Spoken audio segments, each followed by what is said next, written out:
Welcome everybody to the Advanced Parenting webinar, Advanced Caregiving webinar. Need a script, learn to respond to I give up, nobody likes me, and you love my sister more, and live to tell about it. Dr. Adele LaFrance and myself co-developed this webinar, and I am honored to be here presenting this to you today. We came up with this idea for the webinar in honor of Mental Health Awareness Month, which is currently going on in America right now, as well as Mental Health Awareness Week, which was May 1st to 7th in Canada. We work in the mental health field. We work with parents and caregivers and clinicians, supporting them to support loved ones, child or adults, child any age, who's going through a mental health struggle in order to be able to better help them through recovery. And we're excited to be able to share this information via webinar with you today. I just want to introduce myself a little bit. So my name is Natasha Files. I'm a mother. I am an individual and family therapist. I practice from the framework of emotion-focused family therapy, and I'll say a little bit more about that afterwards. I'm also a social work instructor and a researcher. My favorite thing to do is to connect with parents and clinicians and share information about emotion-focused family therapy because I've seen the power of it. And I've seen the power of parents getting the skills to be able to support their kids, because as clinicians, we can work with them 1 hour a week, but as parents, you're connected with them much more, even if they don't live at home. The research shows that on average, there was research done in the UK of adult children with eating disorders, and that on average, parents were still caregiving 2 hours a week, and that's just caregiving for adults with eating disorders. And so we know that as parents, you're still connecting to your loved ones who have mental health struggles. And we want to be able to support you to do it in a way where you feel like you have some skills. So this is based on emotion-focused family therapy. If you haven't heard what that is, it was developed by Dr. Adele LaFrance and Dr. Joanne Delhante, initially in eating disorders, but has branched out into general mental health. And it's a model that focuses on emotion, surprise, as well as skills for parents and clinicians to be able to support children of any age through the process of recovery in mental health. Without further ado, we're going to get started with our webinar. So, just want to welcome all of you, as I said, and I want to talk about this idea of advanced caregiving. What is it? What do I mean by it? And how is it different than normal parenting? So advanced caregiving is different from everyday parenting in that these skills are not required to parent and to parent successfully in normal parenting. So I want to acknowledge that if you're here, you're not doing everyday parenting because you're required to use more advanced skills because you have individuals who are struggling with more advanced issues. It's not like you got a manual when they were born that said one day your child will struggle with a mental health issue and this is what you need to do. Nor did you need to do this, because not doing this didn't impact the development of the mental health issue. But what we know is learning these advanced caregiving skills can help your loved one through recovery and through the darkness of the mental health issue. What I share today is not going to be a magic fix, but we do hope that offering you these skills and even some verbal scripts that we mentioned about those comments can be useful so that you can go and use it and try it out with your loved ones or really with anyone in your life. I don't know if any of you have heard of the term super feeler. Super feelers are unique. They're individuals who experience emotion at a higher level of intensity. They walk into a room, they can pick up on cues around them, they'll read you, they might even know that you're angry before you know that you're angry.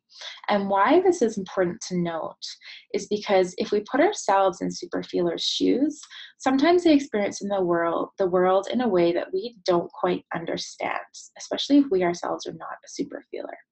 Some of you sitting and listening to this webinar may identify as super feelers, and some of you may not. And I'm sure as you think about your children who are struggling with mental health issues, you can kind of pinpoint how this may relate to them. So it's important to note because super feelers experience the world in a really intense way with emotion, and outside looking in, it doesn't necessarily always make sense as to why they're experiencing things in such a big, overwhelming way. Being a super feeler can be almost a superpower for an individual because they can pick up on nuances around them that others may not, almost like licking the air and being able to taste the emotion in it. This being said, if the child or adult is a super feeler and they're not able to navigate the emotional pain that comes with feeling emotion in such a big way, this is where we see the connection to the development of mental health symptoms to cope. Because what's a way to cope with emotional pain? Through symptoms that help you numb or soothe or avoid. We talk about super feelers because we want to help you to be able to support your super feeler to do the opposite of avoidance, which is learn how to manage the pain. And those are some of the skills that I'm going to be going through today.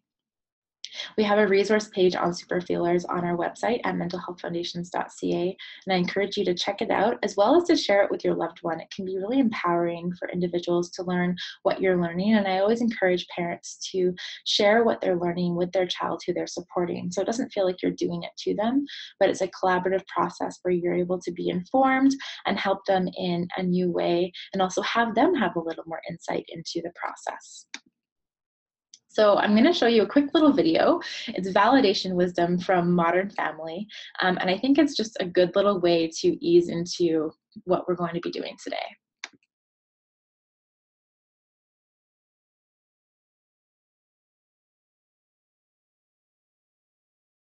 I always appreciate Phil Dunphy and that clip, no matter how many times I watch it. I haven't lost my appreciation for it because I think that it just gives such a good idea of how to be supportive versus trying to give solutions.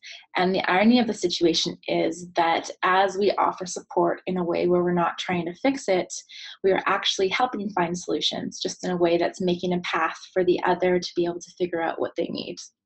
So two things that stick out for me from that clip are the idea of support, not solutions.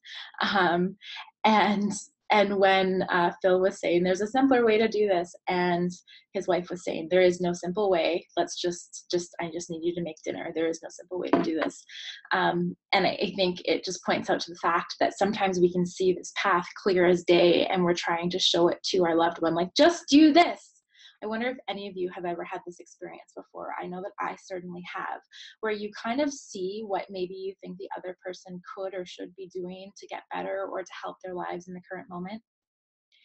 And you try to tell them, like, just go for a walk or just do this or just call a friend for support or whatever it might be specific to the illness that they're struggling with. And yet it feels like you're reaching this wall and there's no reception. And to you, it looks like it's just clear as day. It's simple. And you're feeling pushback from the other, and it feels like they're saying there is no simple way. There is no simple way.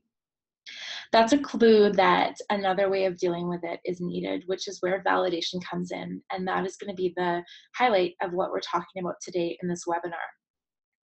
Something else that stuck out for me in that clip was practice makes perfect.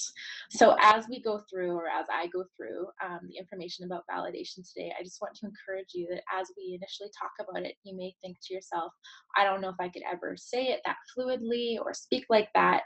That's really normal. Learning how to validate in the deep way that we're going to be talking about today takes practice, and practice makes perfect. So I want to invite you on this journey to learn a bit of a new language for some of you, and some of you may already know this language, so hopefully just deepen it a little bit. I also want to say that if what you're doing works, keep doing it. Because you'll know the things that as you support individuals work well for you. And so we're not asking you to throw out everything that you've been doing. We're just asking you to look at where some of the cracks and how can you help fill them with what you're learning today. And if things aren't going so well, or if there are areas where you want to learn more, then we invite you to try refining your validation skills and the skills that you are using. What is validation for those of you who have maybe heard the word but don't actually know conceptually what it is? So validation is actually one of the steps to emotion coaching, and there are 4 to 5 steps of emotion coaching, and they are attend, label, validate, meet the need, and then fix it, meet the tangible need. And validation is arguably the most challenging step. And this is where we're going to get started, A, because it's the most challenging, but B, because it's the most powerful that I've seen in terms of helping an individual through their pain and through their struggle. Why validate? So think about when your loved one has an emotion, whether they show it or not, because some people are very underregulated in terms of they don't quite know how to have balance with their emotions, and so they're always in their emotions and always showing them. And other people are very overregulated, where maybe they don't necessarily show emotion, but they're using a lot of really controlling symptoms to try and avoid emotion. And there's a balance in the middle where there is regulation going on, which is people who aren't necessarily engaging in symptoms. But it definitely doesn't mean that any of us are perfect at emotion. I wish we had more time to talk about that, but we don't. That being said, why are we doing validation? So back to regulation. So the short-term rationale is think about the loved one who you're wanting to support and the way that they show emotion. And think about if you're talking to them and if you've ever been having a conversation when they're clearly in an emotion. Imagine emotion being like an elevator, and the door to reason is on the ground floor. And when your loved one is experiencing an emotion, they're on the second, third, fourth, fifth through 100th floor.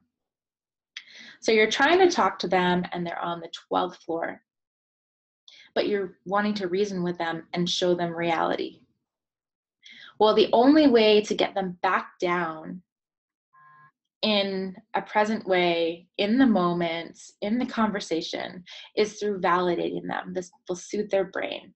This will help settle them. This will lower the defensiveness, and it will bring them back down to the ground floor so that you're able to connect with them in that rational way. Another reason for validation is that the more that you validate your loved ones, the more that they will be able to validate themselves, their emotions, the content of their emotions, their experiences, the more that they are going to be able to move through their experiences for themselves and deal with the painful emotions that come up. So short term, it will help you move through it a lot faster. It will help you be able to connect a lot faster. It will help your child feel heard so that there isn't a level of defensiveness. And long term, it will help your loved one internalize the capacity to validate themselves so that they don't constantly need symptoms in order to avoid the painful emotion that they're needing validation for. I also want to point out that with validation, it's not actually about being right. It's not about showing them the reality of the situation. It's about putting yourself in your child's shoes and helping them feel heard so that they can move through the emotion. Because if it turns into a battle of who's right and what's reality, which can sometimes happen, right? Especially if you're struggling to deal with supporting your loved one, and it just is like, come on, just get a reality check. Like, let's just get a handle on this. And you're trying to prove to them why they should maybe do something different than what they're doing. You likely are feeling pushback. And so if you validate, you're going to release that defensiveness and be able to help them move through the emotional experience, versus if you're trying to rationalize with them, they're going to get stuck in it and push back and kind of just get locked there or sweep it under the rug or avoid it in another way. By validating, you're helping them move through the experience. You're helping them see that it is manageable, even though it's painful, because some emotions are painful, especially if we've been avoiding them for a very long time or we haven't necessarily known how to deal with them.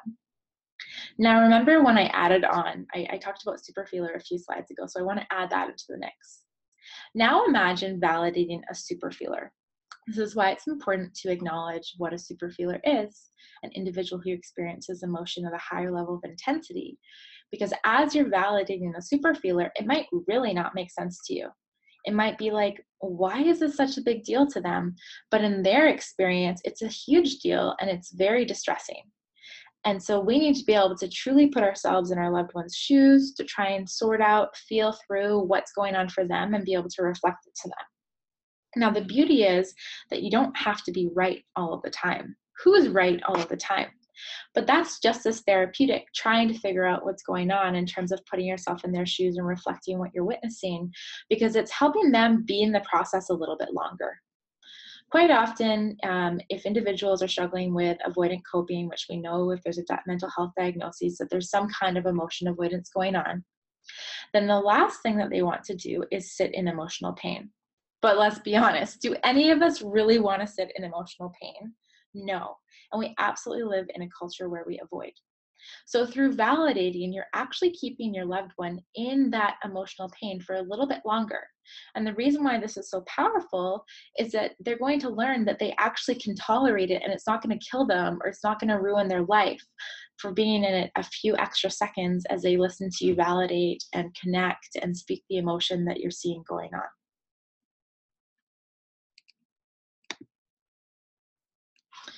Quote by Dr. Adele France, the biggest problem is not the problem. It's dealing with the associated emotions on one's own.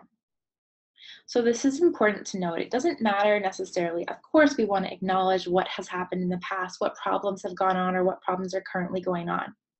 But the problem isn't what caused the mental health issue. The problem isn't what caused the bigger issue.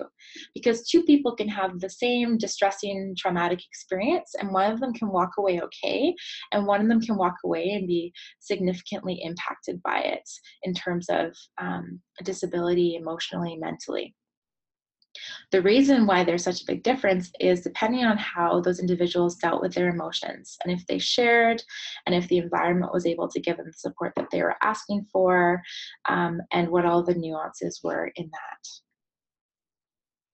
So how do people walk through pain and get through it?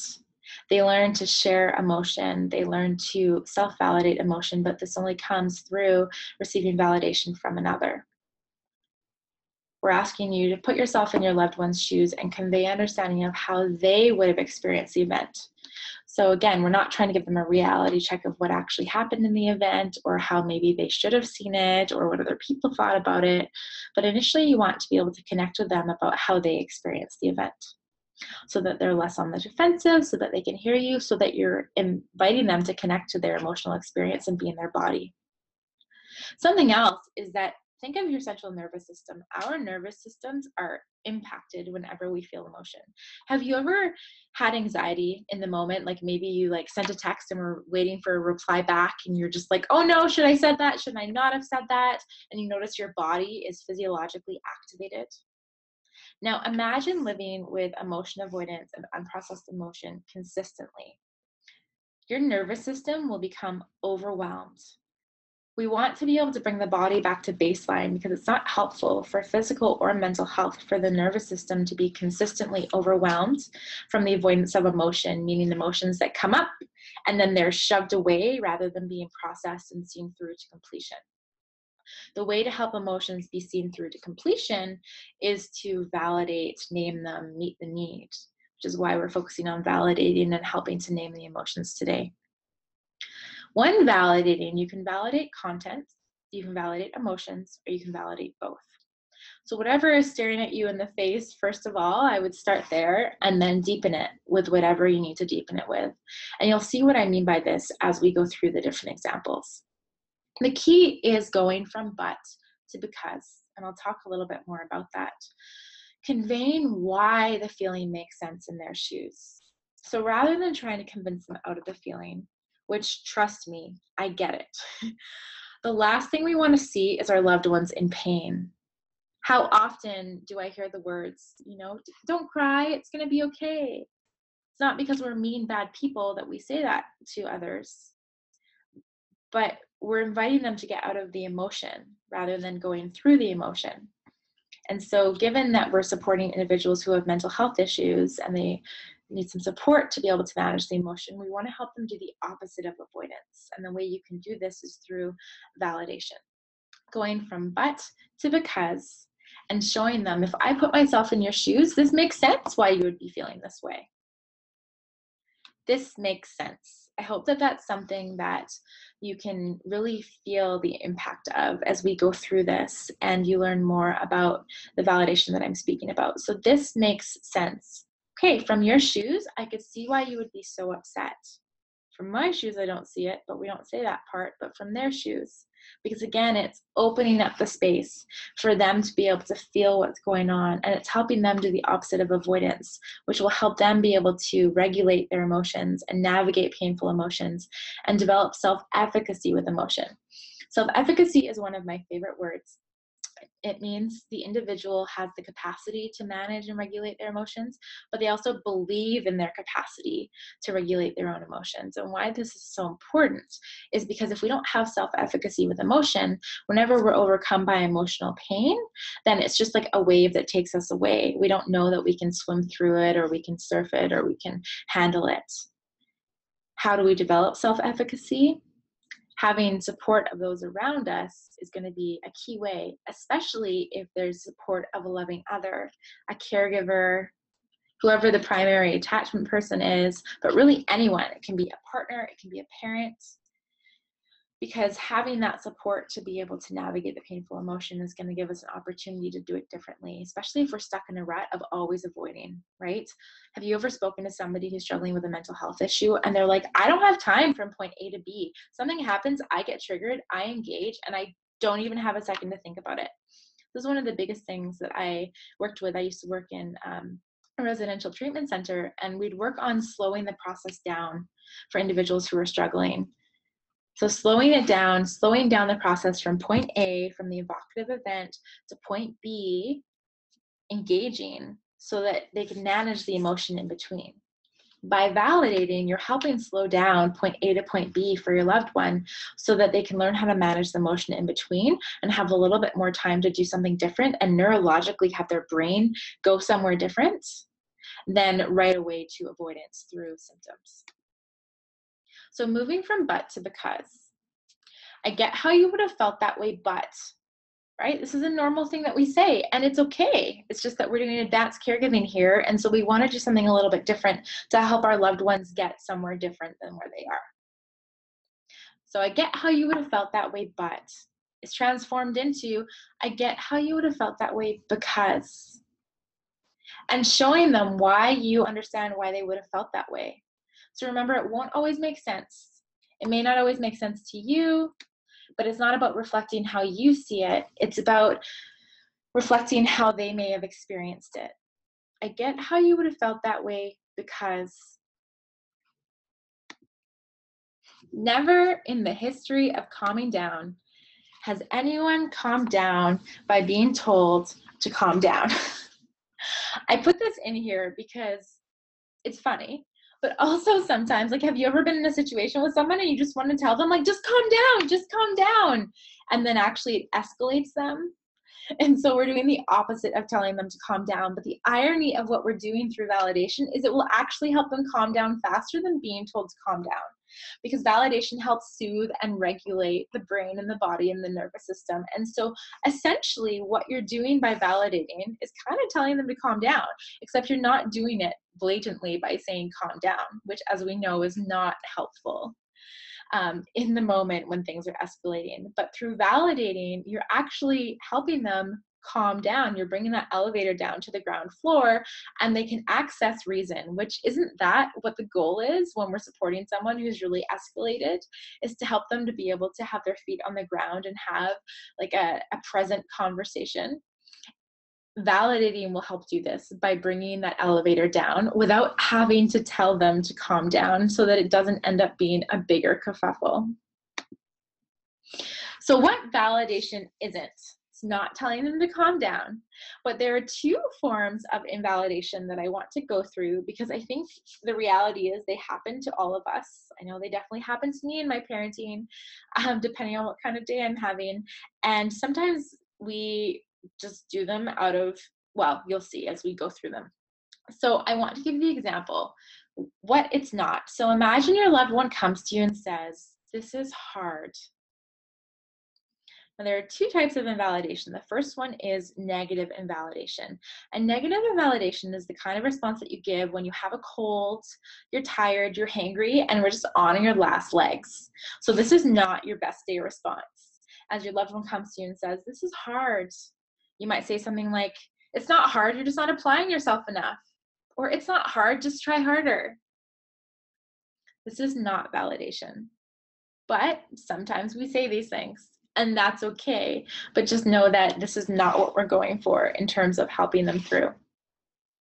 So the negative is, it's not hard, so it's going against what they're sharing. Then the invalidation is that I don't see it your way, you just need to apply yourself differently. Now, positive invalidation is the kind of response that we give when we just want everyone to feel like the glass is half full. So if someone comes to us, our loved one says, "This is hard," we may say, "No, you can do it. You just have to try harder." So see how we're being positive, like, "You can do it." But we're invalidating because we're saying, "It's not hard, just try harder." And I'm sure we can identify times where we've maybe said something along these lines because we're being cheerleaders, right? We want to support our loved ones. We want to coach them. We want them to be okay. We want them to believe in themselves. The irony of the situation is that your loved one is more likely to believe in themselves if you connect to them while they're not believing in themselves and then encourage them. We're going to talk more about that. So common validation traps are going to the bright side, trying to be that cheerleader and go to the bright side. Another validation trap that can stop us from validating in a helpful way is trying to explain with logic. So our loved one is showing us a situation and we just try to explain them out of it and help them see it from our perspective. Another one is correcting reality. So if they're sharing, like, "This is a really gloomy day," you're like, "Well, actually, it's sunny outside, and if you would just get up and we would go for a walk." Or, if they are upset about getting 90% on a math test and is really bothering them, and you're like, "Well, actually, 90% is a really good mark, especially compared to everyone else. Let me just show you the reality of the situation." So see how validation may not make sense sometime because the reality of the situation may actually be that 90% is a really good mark. So what the heck, why you're freaking out? But if someone is saying, "Oh my gosh, I got 90%, it wasn't good enough," it's a clue that they're struggling with the fact that they didn't get the mark that they wanted, which means that they maybe don't necessarily have the full capacity to deal with the emotional pain that's coming up over not getting to where they wanted to be or whatever was going on. And so we want to be able to help them manage with that in a different way. But back to the validation traps and the negative positive invalidation. So why might we respond like this? We want our kids to feel good about themselves. We love our loved ones. We don't want to see them in pain. And we want to rescue them from the pain that they're in. Sometimes also we're invalidating because we don't know what else to say, right? I'm going to guess that most of you weren't raised by therapists.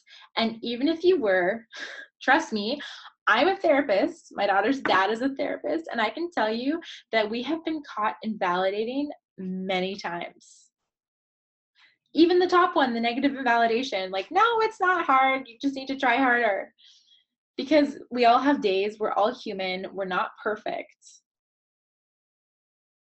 So sometimes we respond like this because we weren't taught it, we don't know it, or we want to rescue our loved ones from the pain that they're in. So why on earth would we ask them to look at their pain and go into it deeper?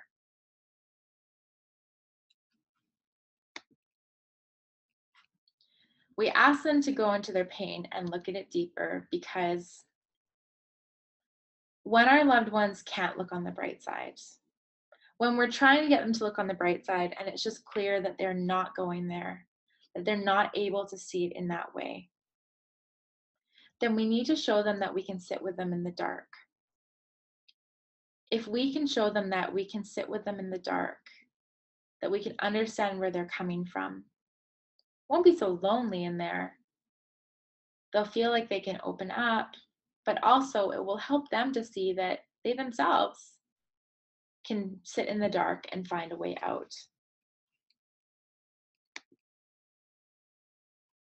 So just a reminder that to convey understanding of our loved one's experience, it's not about convincing them otherwise. It's about putting ourselves in their shoes and showing them that we understand where they're coming from. Maybe doesn't make sense to us, but that we're going to do our best to put ourselves in their shoes and understand what is going on. So we are going to go through those 3 examples that we talked about, the dreaded statements, I call them. I give up. What happens when your child says, "I give up"?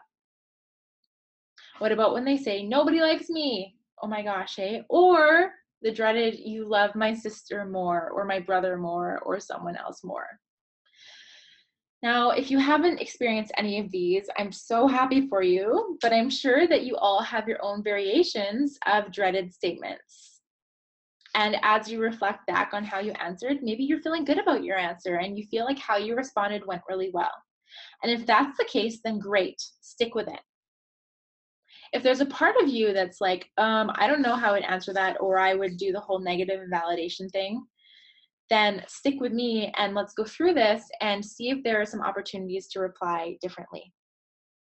So the first one being, I give up. I want to invite you to interact here just by typing into the Q&A box and sharing what your automatic response would be. So if your loved one says, I give up, what might you say to them? Be as honest as possible here, because I think there's great knowledge and wisdom in the crowd.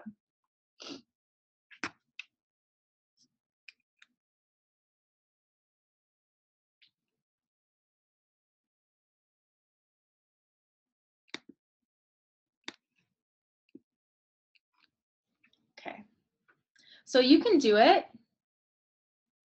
Answer.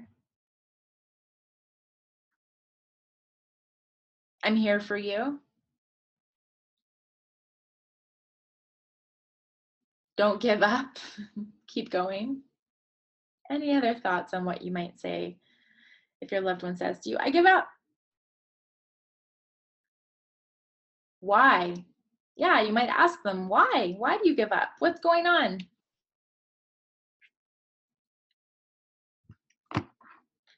Don't give up. You just can't do it yet. You will get it. Why are you giving up?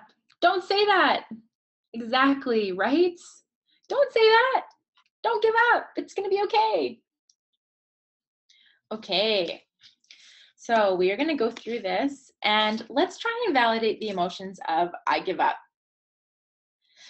So if you imagine your loved one saying, I give up, what emotions might they be experiencing? And please feel free to type them in, and there's a variety. And I also want to point out that depending on the context of the situation, I give up might actually be hopelessness and helplessness. I just gave away a couple emotions, sorry.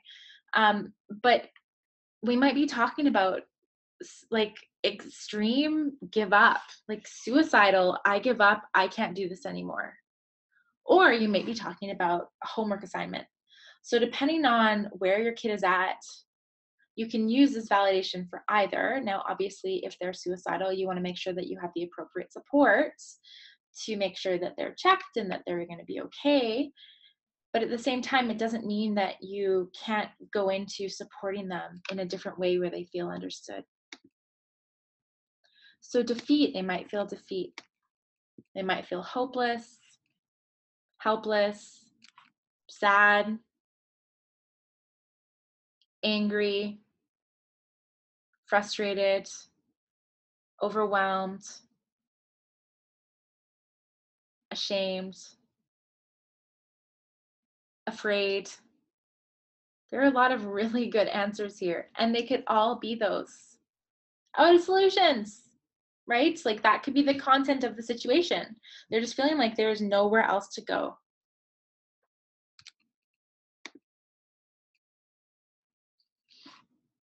So here are some of the emotions.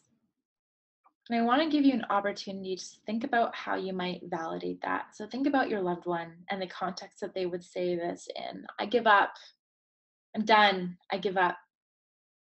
And the emotion that might go along with it, the hopelessness, the overwhelm, the anger, frustration, the fear. And put yourselves in their shoes. A nice sentence stem to start with is, I can understand why you might feel hopeless because, or sad because, or insert emotion here, because. And I want to invite you to share in the Q&A some reasons why you can imagine they might feel that way. It can just be a few words, a sentence. I can understand you might feel that emotion because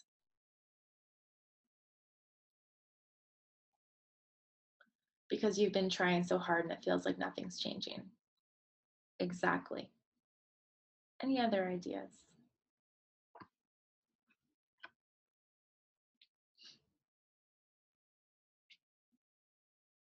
Because this used to be easy and now it feels hard. Yep.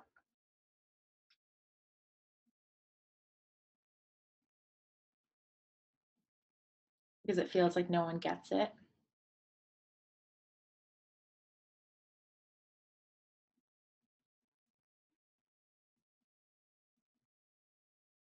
because you're so tired of trying,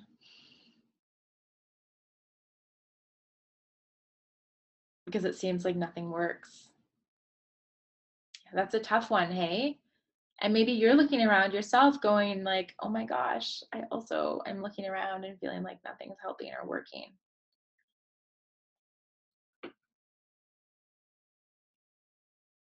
Because it seems like it's easy for everyone else. All great examples. There are so many ways that you can go. A big piece of validating is that sometimes we have to take a couple deep breaths ourselves. Because remember, if your loved one is in emotional pain, quite often we want to rescue them from that emotional pain, or we get so worried that we won't know what to say or do, or we'll do or say the wrong thing. And so, one thing that can actually help us through that is by taking a couple really good deep breaths. And I don't just mean like, I mean in through your nose, out through your mouth. Now, obviously, it might be a little bit weird if you're standing in front of your child doing a bunch of deep breaths before you reply to them. That being said, there are quite often situations where we can circle back or where we do have a second to just take one good deep breath. The reason why you do this is because this will help settle your nervous system. How many times has your own body been physiologically activated and you've had your own emotions arise when your loved one has been struggling, especially in such dire circumstances when they're saying, "I give up," and it feels like they're about to throw their hands up or dive deeper into the pain that they're not able to deal with and then just hide it and isolate. And so I think it's important to acknowledge that we as caregivers and as clinicians of caregivers, it's a trickle down effect. Um, Ourselves need to sometimes help settle our own nervous system and help regulate our own emotion before we support the other. And a really helpful way to do this is to take a deep breath. If you imagine that you have this cave, it's a wealth of wisdom. It has all of your wisdom, knowledge, all the skills that you've learned. And trust me, you've learned skills. Even if it feels like none of them are working, you have them. And if it was as easy as just learning skills, we could give everybody just a manual and they would recover from their mental health issue. But we know it's so much harder than that. But you have skills, you have knowledge, you have intuition. So if you imagine that it's a cave and it's in your chest, you have all of this great information. But every time your child is activated, if you yourself notice that you're activated, you're not going to be able to access that cave. It's going to be the pathway, the entryway to that cave is going to be constricted with your anxiety, your own overwhelm, your own emotions, whatever they are that come up. A way to open up that pathway is to do a deep breath. So why don't we all just take a deep breath right now, just to practice it, in through your nose, out through your mouth.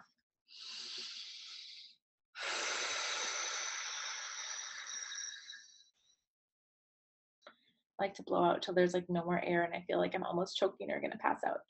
The reason being because that settles your nervous system. Sometimes you have to take 1, 2, 5, 10, 15. But one will take you a lot closer to being able to access that cave than none. At the same time, sometimes we do need to learn more skills, which is why you guys are here today to add to the wealth that we have so that we're able to answer in a way that we know is helping and makes sense. Okay, so now that we ourselves have dealt with our own stuff that's going on, and we've acknowledged that sometimes we look around and we're like, "Oh my gosh, I also see that nothing works." We take a deep breath, we remind ourselves that support, not solutions, because one of the biggest reasons why everything feels so overwhelming is the emotion that's going on and the low capacity to manage that emotion in your loved one. So rather than fixing it, because fixing it won't fix their emotion in the moment, we're going to help them navigate that pain through validating. So here's an example. I can understand why you might feel hopeless. Things have been really, really hard, not to mention exhausting. It's so tough to see the light at the end of the tunnel. Okay, let me read that again. I can understand why you might feel hopeless. Things have been really, really hard, not to mention exhausting. It's so tough to see the light at the end of the tunnel. Notice how that connects to the depth. Now, it's not about going into the darkness and staying in the darkness with them. It's about going into the darkness, showing them that you see how dark it is, asking them to link arms with you, and then inviting them to come out with you. This is important because we don't just want to leave them stuck in the darkness. And if you just do the first piece of validation without the reassurance at the end, you'll just both be camping out in the pain. So offer that I can understand why you might feel hopeless. Things have been really, really hard, not to mention exhausting. It's so tough to not see the light at the end of the tunnel.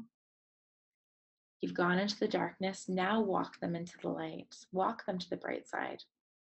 You will make it through this, and I will be here to support you every step of the way.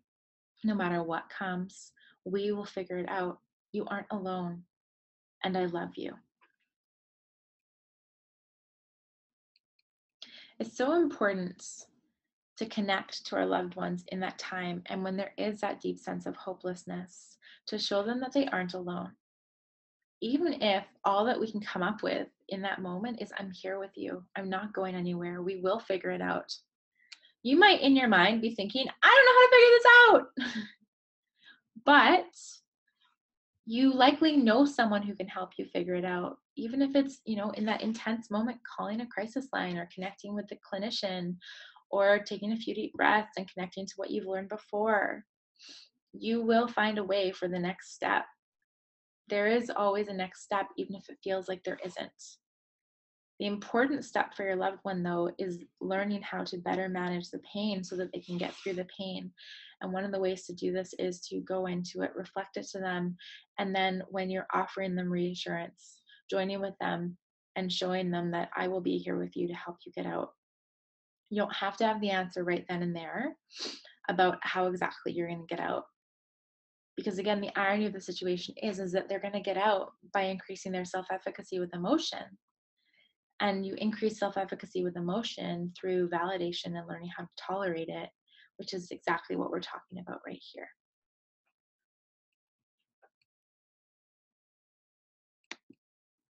So the next one, imagine your loved one comes to you and says, nobody likes me.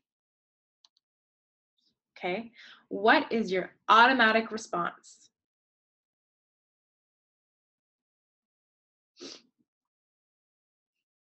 I think you're awesome. Yeah, totally. That's not true. I love you. We all love you. I'm here for you. What are you talking about? You have tons of friends. Yeah, right? We want to convince them out of it. Why would we convince them out of it? Because we don't understand what they're talking about quite often. It's like, what are you talking about? Because I think that you're great, or other people think that you're great.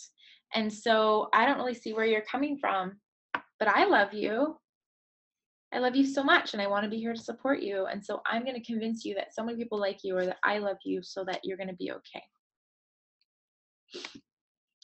Now, we've surveyed thousands of parents and clinicians with this question. We do validation and emotion coaching extensively throughout the world under the umbrella of EFFT. And the most common responses are, I think you're great.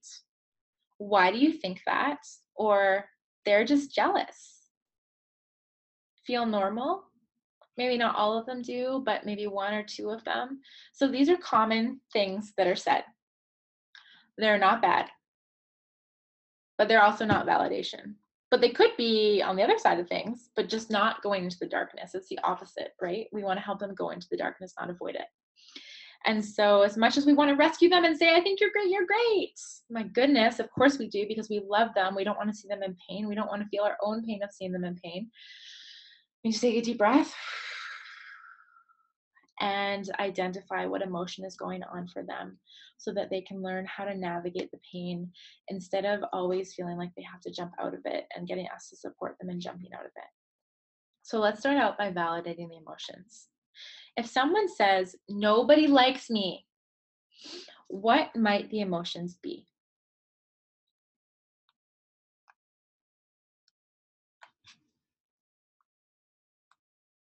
sadness, loneliness,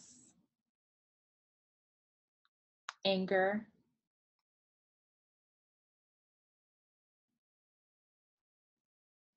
embarrassment, shame.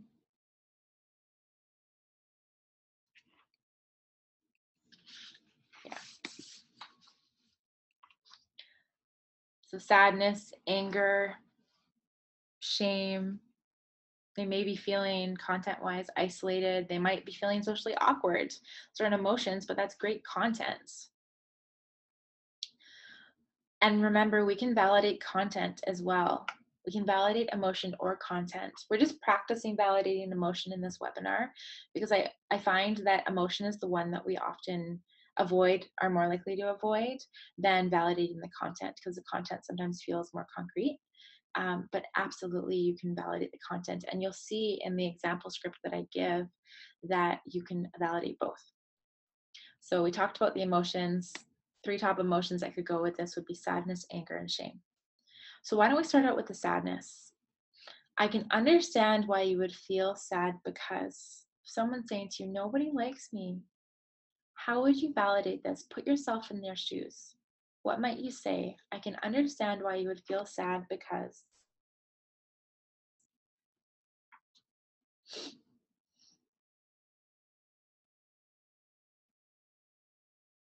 Because it feels so lonely. Yeah.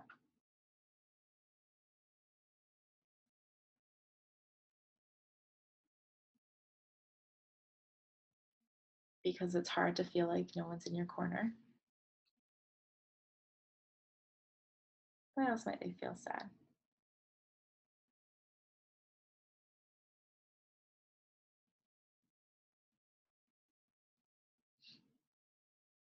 Because you were really hoping to make friends at your new school.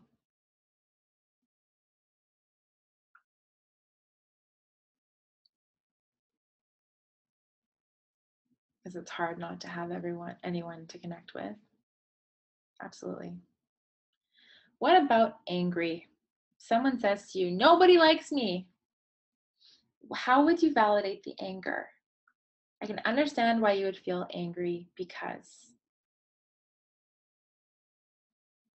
sometimes friends get upset with you. Yeah. Sometimes your friends and you don't see eye to eye.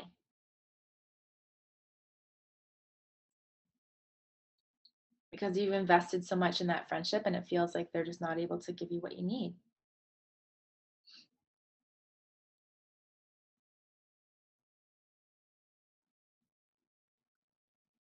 What about the embarrassment or shame? I can understand why you would feel embarrassed because. How would you validate that? Put yourself in your loved one's shoes.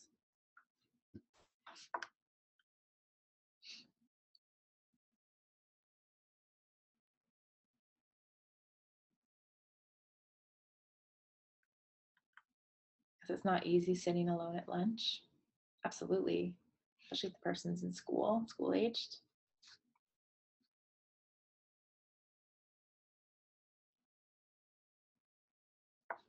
I understand why you would feel embarrassed because.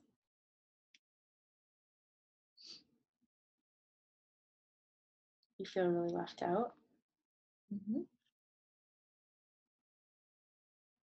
Because kids notice everything.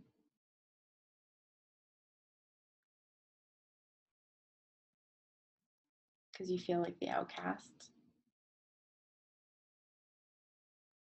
Maybe people are talking about you. Exactly. So we've had, just for this one, about like 12 different answers of validation. This was just in a couple of minutes. I just want to point out that any or all of them could fit, especially depending on your child, but it's not a bad thing if you get it wrong. It's actually an opportunity to be able to help them understand what it is and what it isn't. So as you validate, they might say, no, it's not that, but it's this. And that's great because you've got them thinking about what it is and you've got them talking about what it is connected to the emotion, which is often a step further than they previously may have been, especially in the hard stuff. And so it's important that you have them You know, if you can, get them to identify as you're talking and validating, yeah, that fits or that doesn't fit. And don't worry if it doesn't fit. You're not going to break them. It's the ones that fit that make all the difference. And it's the constant trying to see what fits that shows them that you're in it with them, and that it models that it's okay to be wrong, and that you're wanting to learn what they're going through, and that you're willing to put in the time and the energy to really figure out what they need. So let's put this into a script. So if your loved one comes to you and says, nobody likes me, aw, that doesn't feel good. I can imagine you might feel sad about that because you'd like to have more friendships. And it's frustrating because it might feel like no one is in your corner, or maybe even like something is wrong with you. Feeling left out is really hard. So once you've deeply validated, you can insert a but. It's absolutely okay. But make sure that the validation is elaborate, or else your child is going to tune out when they hear the but coming. You know, it's like the minute that a but comes, it's kind of like, okay, they're going to disagree with me. They don't see where I'm coming from, la di da di da. And so we really want to validate deeply so that they hear us and they see that we're trying to put ourselves in their shoes. And you're going to notice if it clicks or doesn't click sometimes, and that will be helpful. Other times you'll get nothing back, and so you're just feeling like you're in uncharted territory. So just do your best, because every little bit helps. But just make sure that before you put that but in there, you're deeply validating why it might be. So you can go to even more than one emotion. And then you can add in a but to help them move through the darkness into the light. So, that doesn't feel good. I can imagine you might feel sad about that because you'd like to have more friendships. And it's frustrating because it might feel like no one is in your corner. Or maybe like something is wrong with you. Feeling left out is really hard. And notice my tone of voice. When you're validating pain, you want to be able to somewhat match it, just in terms of like not being super happy as you're talking about the pain, because that doesn't really fit with what's going on, and it's not going to help the child deepen. It's going to pull them out of it. And so if you can have your voice be softer and more grounded and calmer and lower and connecting to the tone that's going on emotionally, it will actually help them to move through it more. So you've gone into the darkness, and then you can say those things that we said at the beginning. I think you're great. Let's talk about what might be going on so that I can help you. So you validated, and then you're doing the but, which is, honey, I think you're great. I love you. I know that a lot of people love you, but there's something happening right now where you can't see it. So why don't we talk about it and figure out how I can help you with this? Absolutely go to action and go to helping them figure out how to move through it, but only after you validated the emotion, because they'll be on the ground floor for a reason, and they'll also be developing skills in terms of how they themselves can learn to deal with the emotion. Please feel free to ask questions along the way as we go through this. So next up, you love my sister more. So if you have 2 kids, then if you haven't had this yet, maybe they're too young, but at some point, I'm sure it may come up that you love my sibling more. What is your automatic response if your kid says, you love my sibling more? You know, I've seen this happen a lot with the families that I work with, especially when it's with a child who has had so much of the parents' time and energy because they have a mental health issue, and the parents are spending hours taking them to appointments and everything else. And they say like, you love my sibling more. And the parents are like, what are you talking about? We spend way more time with you. So you may initially have that reaction if it's that child, but either way. So here's some examples from the crowd. I love you both. I love you equally. I'm sorry you feel this way, but yes, don't be ridiculous. I love you both the same. What are you talking about? That's not true, right? Okay, so the most common ones that we found are, no, I don't. I love you both equally. Like literally, guys, the I love you both equally thing, that's what we have to say as parents, right? Except, yeah, we love them both to the ends of the earth, but do you connect to both your kids equally? Because the reality is you're likely going to click more with one than the other. So we'll talk a little bit about how to decode this, because quite often that idea of like, I love you equally, it can be heard as like, okay, you just don't want to hear me, but actually they're saying something different. So if they're saying, you love my sibling more, they're likely saying, I notice that you connect differently with my sibling and it makes me feel kind of crappy. I wish that we got along as well as you guys do. Back to some of your responses. I'm sorry you feel this way. Love you both. Your sibling just needs some more of our time right now. Exactly, right? And so all of these statements are true that you're saying. You love them both equally. You love them to distraction. One kid might need more support right now. The other kid might actually say that it feels ridiculous. But in the heart of emotion-focused family therapy and validating, let's try and do this by putting ourselves into our loved one's shoes, because it's a clue if they're saying, you love my sister more, that they're reaching out for something. And it doesn't mean we necessarily have to try and fix it in that moment. It just means that they are having pain. And if we can help them navigate that pain and connect to them, it will actually help settle things. So let's actually validate the content as a primer this time. So content-wise, if you have 2 kids, or if you don't, just imagine, I can see why you would feel that way because. So put yourself in their shoes, and content-wise, one of your kids said this about the other child. Why might they be saying this? Somebody said it great. Your sibling needs some more of our time right now. So think content-wise. I could see why you feel this way because. Content. Why might they feel that way?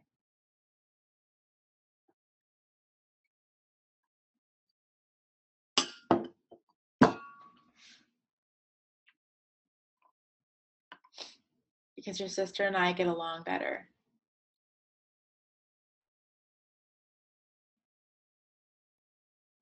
Because I've been focusing on your siblings' needs more lately.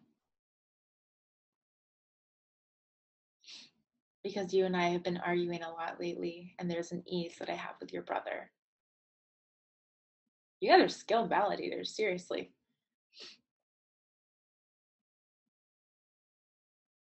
Because I'm always so busy driving your sibling to soccer practice, hockey practice, and I don't have much time to connect with you.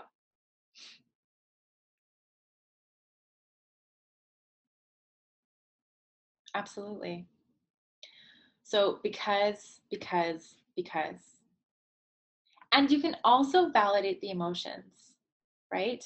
When in doubt, honestly, sad, anger, shame. Those 3 are key, because they're 3 that as a society we don't do well with. We don't do well feeling gross about ourselves and then sharing it with others and like putting it out there.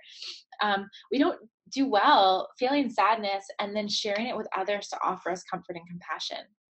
And we don't do well with anger in terms of setting healthy boundaries when they're needing and expressing our anger. And so, especially if you have a child who's struggling with mental health issues and with emotion, then it's not a bad idea to try and figure out what the emotions are. And when in doubt, sad, anger, shame. It's also okay to just look at the content initially, though. And so validate, and then put in your butt. Absolutely, you need to put in your butt here. Could you imagine if you just said to your loved one, like, I can see why you'd feel that way, because I have been spending a lot more time with your sister lately and she's been needing me. And then leave it there, that would likely make them feel even worse. So validate and then bring them into the light. I can understand why you would feel that I love your sister more. Yeah, actually saying it.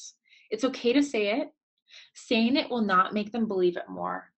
So here's a little trick and a little secret about things that you say, especially if you're worried about saying the wrong thing. It only sticks if it's Velcro. Meaning, if it's not a thing, it's not a thing. Meaning, I'll stop speaking in code, that if it's not already inside your loved one's head or heart, you won't implant it by saying it. I promise. Although sometimes we're worried about saying it in case we pull it out and make it big, right? Because it can be like another thing that we need to deal with. But that's a whole other matter. You will not cause something by saying it. And if it's not there, they won't even pick up on it. So you could start out with, I can understand why you might feel that I love your sister more because they just told you that. Your sister and I share the same sense of humor, and we both like a lot of the same things. And you and I definitely butt heads more often. And so I get where you're coming from, and I imagine that might make you feel a little sad, maybe even mad too. Again, notice my voice, and then go from the darkness and walk into the light. The truth is that my love for you has no boundaries. I love you to distraction. Let's figure out a plan for some you and me time. So notice that you're listening to what's going on. You're not jumping to fix it. You're connecting to it. You're validating it. And then you're looking at how to help them through it. So there's a question: when their sibling has mental health issues and you're spending more time with them, what do you say to the other? Can we put that out as a group validation? Because I'm sure that many of us here are seeing this exact thing, right? If you're dealing with a child who has mental health issues and they're taking a lot of your time, and you have another sibling who's kind of just on the sidelines, absolutely there's the concern. And I'm so glad that you're asking questions around how to validate them, because the beauty of validation is that you can actually help prevent and strengthen the resilience in the children who don't have mental health issues through validating their experience of observing their sibling with a mental health issue and feeling like they don't have you as much. So why don't we think about it content-wise and emotion-wise? I'm going to put this out to the whole group. So your sibling saying, like, you love my sibling, your child is saying you love my sibling more because you always spend time with them going to appointments, right? It's the same thing. How might you validate that? Their sibling has a mental health issue, you're spending tons of time with their sibling. How could you validate that? Content and emotion. Feel free to give ideas.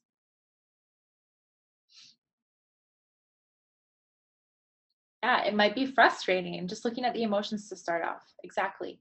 It might be frustrating. So why might they be frustrated about the fact that you spend your time with their sibling because of mental health issues?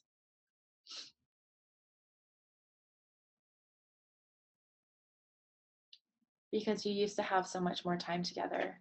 And now it feels like every time they want to connect, you have to run off to another appointment. Exactly. When we're validating content, and if somebody is asking to be validated, we just put ourselves in their shoes and think about how it might be. Maybe there's a lot of fighting going on in the house. Maybe you're struggling and your child is very verbal, and maybe there's some aggression going on. And so you notice that the other siblings kind of tend to hide away and they're more isolated. And so as you navigate that, then you absolutely connect to the others and validate what's going on. So somebody said there might be jealousy because there's competition between them. Yeah, and so jealousy is that clear, it's the combination of longing and anger, right? It's like, I really want that, and also, oh, I really want that. And it gets fused. And so we can identify, like, yeah, you might be angry on one hand because you don't have as much time with me. And I seem like I'm always focused on helping your brother. On the other hand, it's probably sad because you really miss connecting with me. And then you go into the light. I love you so much. And I hear you when you say that things are not optimal right now. But this is also a clue for me that we need to figure out a time for you and I to connect. So back to that question of, what do you do when you are spending more time with a kid who has mental health issues? The sibling isn't asking for you to spend equal amounts of time, even if that's how it comes across. What they're saying is, I miss connecting with you and I want to feel seen and connected. So the beauty is that as you validate, if you find special you and me time and things that help you connect, this will help alleviate that jealousy and will help them feel like you do love them in the way that you love them. The reality is that sometimes you're going to have situations where it's more intense, maybe with your child who has mental health issues. And so you're going to feel like I actually don't have time to spend with my other child. That might be the case in that moment. And so that's why you don't say, we're going to connect right now, but you say, you know what? This week, you and I are going to have a special time where we connect. Even if it's for an hour when your child is at your other child is at their appointment, find a way to be able to connect with them. But more importantly, actually, the validation is going to help them settle in their nervous system so that they're not holding on to it so much. Like, grr, you never have time for me. Like, listen to that piece and absolutely find a way to make time in the means that you have. But on the other hand, don't go putting in a bunch of buts, like, but this is a reality, but, until you've deeply validated, and use the but as a way to help them see how much you do love them, not to shut down the fact that you can't give them more of what they're asking for. So I can totally see why you feel that way, because, and then, but I love you so much. And it is tough right now because of everything going on with your sister, but you've already said that in the validation, right? And this means that you and I need to find time to connect in a different way. And like I was saying, maybe it's even like, you know what, when we go to the hospital with your sister, why don't I get you out of school a little bit early and you come with us, and then you and I can go to the coffee shop for the hour that she has her appointment, or go for a walk. Or if you have a co-parent or a partner who's parenting with you, then have them watch sibling for an hour or whatever, right? It's tough. I think you guys bring up the crux of what it's like to parent a child who has mental health issues, especially when you have siblings. But either way, this is why it's called advanced parenting and caregiving, because you were not prepped for this, and because it is not of the average situation. It requires extra energy and extra time, and it can be exhausting. I just want to take a moment to witness all of you in the work that you're doing, even though I don't know most of you personally and I cannot see your faces. I want to acknowledge that this is a really hard process. Parenting a child who has a mental health issue can be exhausting. It can be frustrating. It can bring up our own parent guilt, right? Isn't that just, like such a powerful thing? For me, I call it the mom guilt. It just goes through our head. Or on the other side of things, you might even feel that you have resentment coming up because this isn't what you planned for, and it feels like it's not ending. And it's kind of like, come on, kid, just snap out of this. But then you have moments maybe where you fluctuate and you're like, I'm a bad parent for being mad at them for having a mental health issue, but I just wish they'd snap out of it. And maybe you cycle through all of those at different times. That's a lot to deal with. And it's a lot to carry, especially when we still live in a society where there is stigma. Thank God it's getting a bit better, and there's a lot of projects out there trying to raise awareness, but it doesn't change the fact that people are afraid of what they don't know. And if they don't know mental health and mental illness, they often avoid. We live in an avoidant culture.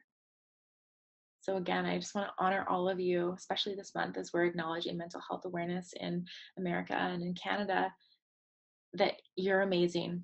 No matter how you're feeling in this moment, you are going to have so many emotions. And a very important piece of supporting our kids is supporting ourselves and finding ways to navigate what's going on for ourselves.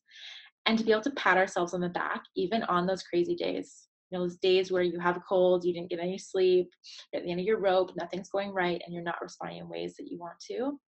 Being able to acknowledge that you're doing your best, but then also letting that be a clue that, is there an opportunity to pull in some reinforcements? Is there an opportunity to take an hour for yourself to just go breathe with a cup of tea in the closet if needed? Whatever it takes to help you get in an extra breath. Because this is not a joke, supporting kids with mental health issues, no matter their age. If your child is 50 or 5, it is hard. Okay, on that note, let's switch slides. Thank you for all of your answers. I love being able to integrate what you guys are saying into how we offer our responses. So I want to show you another video. It's only 2 minutes by Brene Brown. I'm sure that some of you have seen this. It's about empathy versus sympathy, and I think it's a great way to be able to further understand it. So excuse me while I just pull it up here. Okay, and right here, perfect.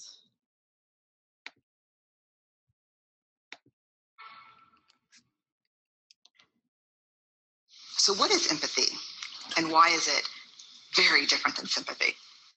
Empathy fuels connection. Sympathy drives disconnection. Empathy, it's very interesting. Teresa Wiseman is a nursing scholar who studied professions, very diverse professions where empathy is relevant, and came up with 4 qualities of empathy. Perspective taking, the ability to take the perspective of another person or recognize their perspective as their truth. Staying out of judgment, not easy when you enjoy it as much as most of us do. Recognizing emotion in other people and then communicating that. Empathy is feeling with people. And to me, I always think of empathy as this kind of sacred space when someone's kind of in a deep hole and they shout out from the bottom and they say, I'm stuck, it's dark, I'm overwhelmed. And then we look and we say, hey, you climb down. I know what it's like down here, and you're not alone. Sympathy is, ooh, it's bad, no, you want a sandwich? Empathy is a choice, and it's a vulnerable choice, because in order to connect with you, I have to connect with something in myself that knows that feeling. Rarely, if ever, does an empathic response begin with at least. And we do it all the time, because you know what? Someone just shared something with us that's incredibly painful, and we're trying to silver lining it. I don't think that's a verb, but I'm using it as one. We're trying to put the silver lining around it. So I had a miscarriage. Oh, at least you know you can get pregnant. I think my marriage is falling apart. At least you have a marriage. John's getting kicked out of school. At least Sarah is an A student. But one of the things we do sometimes in the face of very difficult conversations is we try to make things better. If I share something with you that's very difficult, I'd rather you say, I don't even know what to say right now. I'm just so glad you told me. Because the truth is, rarely can a response make something better. What makes something better is connection.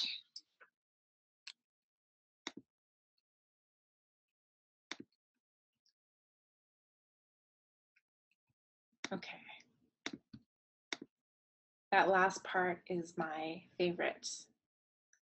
Rarely can a response make something better. What makes something better is connection. So important also to recognize their perspective as their truth.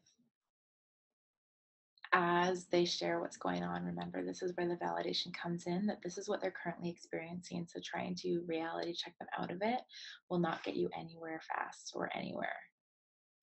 Stay out of your own judgment, even if you don't get what they're talking about, trying to put yourself in their shoes. Recognizing emotion in other people. So being able to recognize their emotion that's going on and then feel the emotion in yourself. That's why empathy can be so vulnerable. And that's why validating can be so vulnerable, because it invites us to step down and back into our bodies. I don't experience us as a very embodied culture. And what I mean by that is, like, quite often we're so go, go, go. And maybe all of you guys have mastered how to not do this, but I'm definitely still on my journey. And so sometimes I stop throughout the day and I'm like, whoa, I haven't taken a deep breath and just checked in with how my body's feeling physically and emotionally in a very long time. I'm just very much in my head trying to get everything done. And so validating and empathy is about coming back into our own bodies and seeing what's going on in the other and being able to connect with it. And then communicate that. I just appreciate how Brene Brown kind of shares it and puts light on the fact that sympathy, also invalidation, is not empathy. So some tools to remember, and then I'm going to give us some time for questions because I see that there are a couple that have come up. When validating, moving from but to because. And so you're wanting to make sure that instead of validating and then giving the but, that you're going to move from but to because and put in a reason why you can see they may be feeling that way.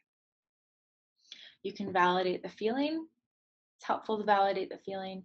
You can also validate the contents. You can validate both. And then you can bring in your but, your bright side, your reassurance, but only once you've validated and supported the individual to be able to deepen what they're going through and experience that you're seeing where they're coming from. Because remember, it's like you walked into that dark cave with them, you're linking arms with them, you've shown them that you see how dark the cave is, how scary it is, how uncomfortable and damp and gross it is. And then you can say to them, hey, I think there's an exit over here. Do you want to come with me?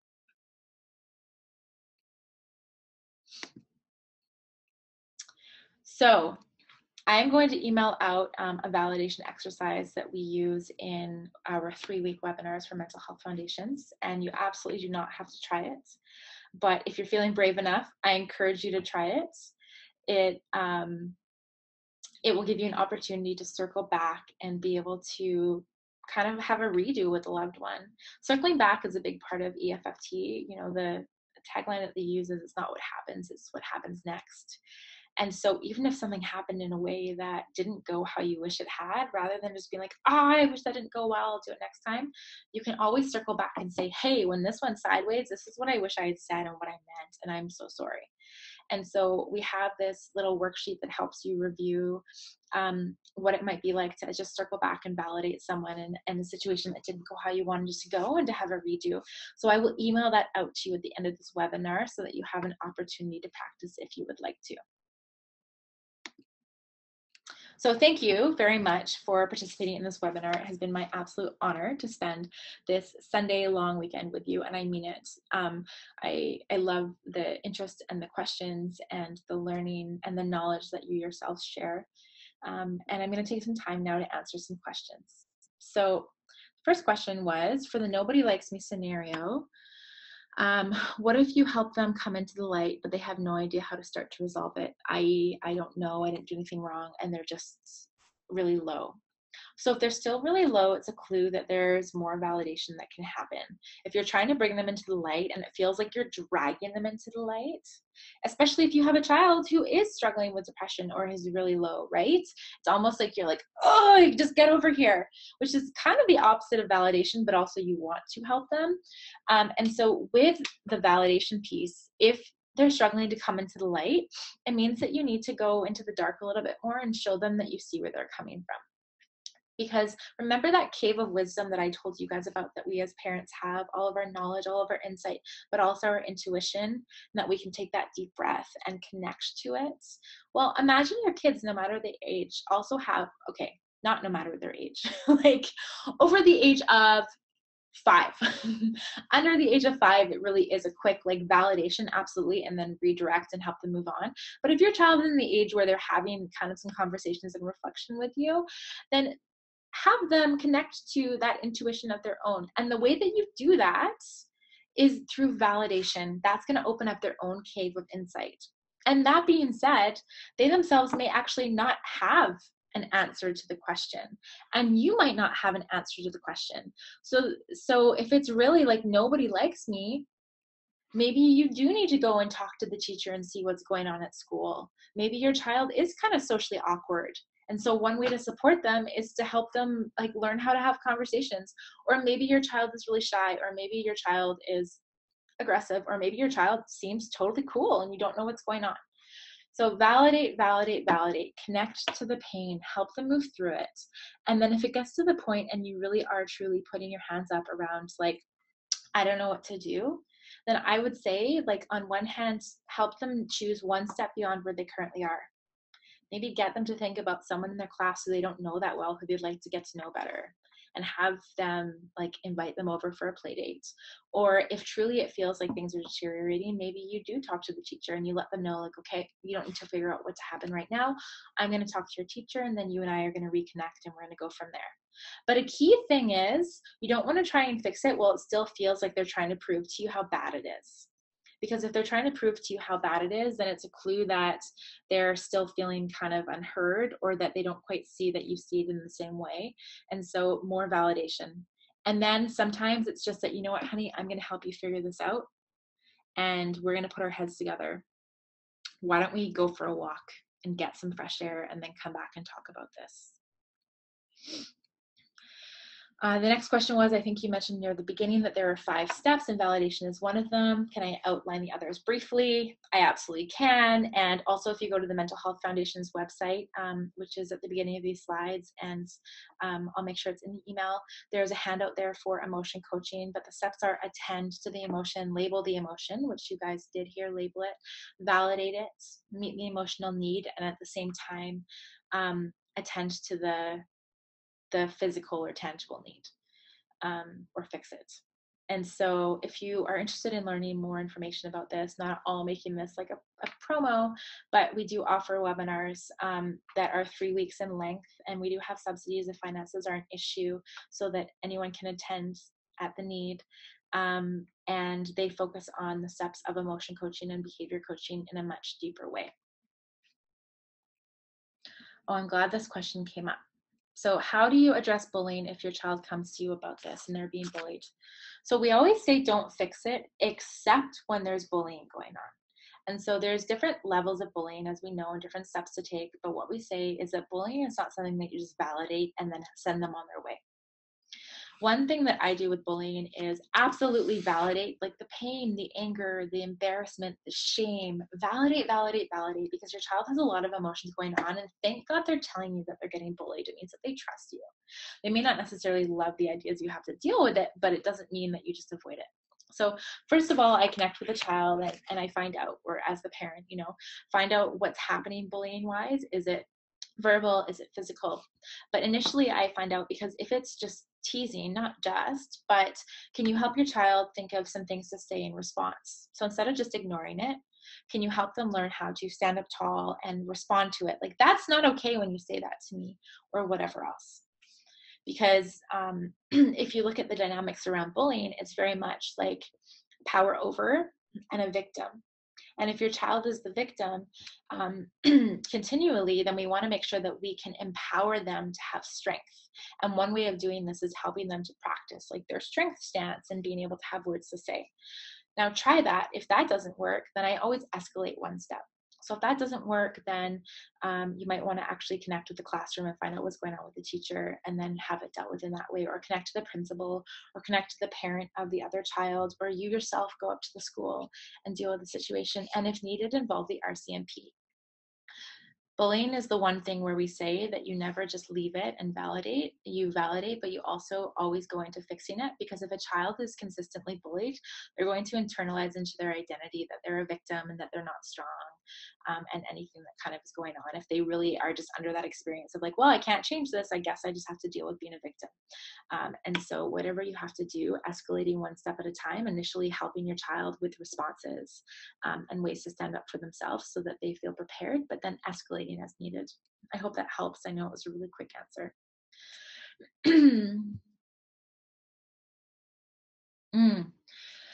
So another question was, and I'm aware that we only have 3 minutes left, so I'll do my best to answer these.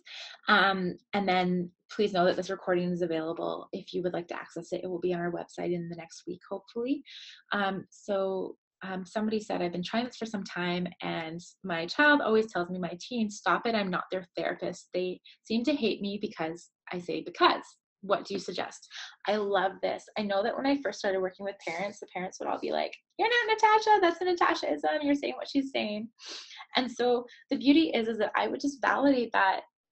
But really, like, yeah, I get it. It's frustrating because it sounds like I'm trying to give you therapy and all you want to do is say, go away, I don't want to talk to you. So actually validate why it sucks, and validate the content, validate the emotion of why it might be uncomfortable to have their parent trying to acknowledge their emotions. At the same time, and this is a whole other ball, but it might be a clue that, and not necessarily, but it could be a clue that talking about emotion wasn't a norm in the home. If it feels like you're doing it to your kid and it's like not something that they're doing, or they didn't pick it up as a norm. And so you could also even validate the fact that it feels so out of the norm and so uncomfortable to all of a sudden be doing emotion talk, and not to mention vulnerable. And what I ask parents to do is to take on the idea of overhauling the entire home, the entire family emotionally with emotion coaching, rather than just the child with a mental health issue. So I'll get my parents to sit down and have a conversation with their family and just say, like, look, like, we want to be doing emotion in a different way. Yes, on one hand, like, okay, child, you have a mental health issue, so this alerted us to it. But on the other hand, we've realized that all of us have been less connected to our emotions than we want to be. And so we're going to be talking about emotions more in this household, and it's going to feel uncomfortable and like we're therapists, but actually it's just a healthy way of living.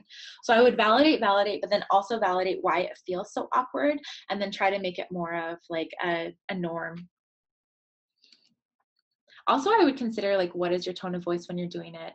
Just something to think about, maybe in your stance even. Because if you're going in kind of like tentative versus if you're being like bigger and stronger, I can handle you. What are you talking about? So just two things to also think about: stance and tone of voice. I'm glad this question was asked, and I'll leave it here after this question. So what validation do you recommend for a child who has no motivation to get better? So I wish I'd said this earlier, but when I think about motivation, I'm not going to say the kid has no motivation. I'm going to say they actually have 100% motivation. And if you're sitting there going like, no, Natasha, they actually have no motivation, hear me out. I really believe that if we look at humanistic psychology, every person is doing the best that they can do at all times. And so that would suggest that they're being as motivated as possible. And so they have 100% motivation. But if you look at also the rule of emotion, they might have 101% fear. And the minute that you have any emotion that's overwhelming, that's even 0.001% bigger than the motivation, it's going to look like the person has zero motivation and just kind of not really into it. But it's a clue that they themselves maybe feel so hopeless and exhausted, or that they're afraid.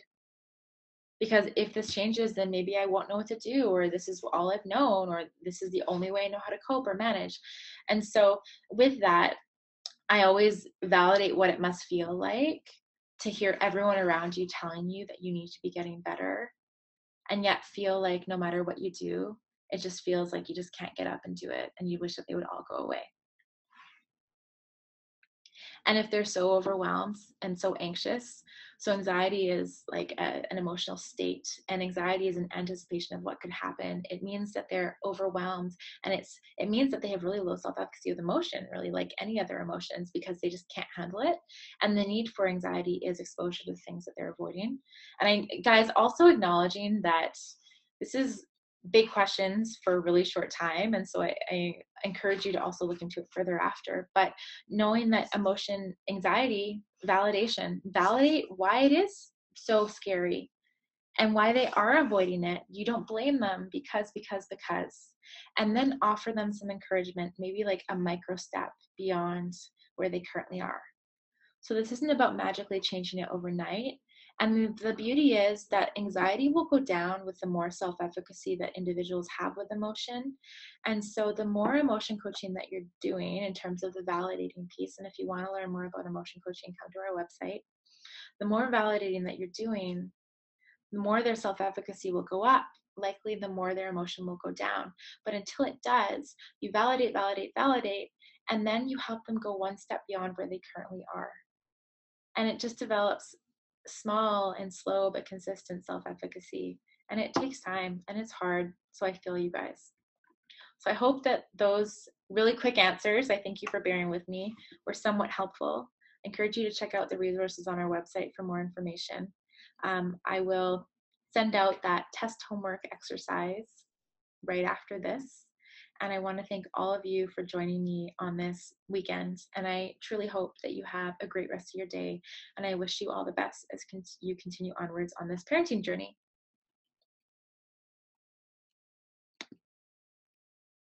Okay, bye.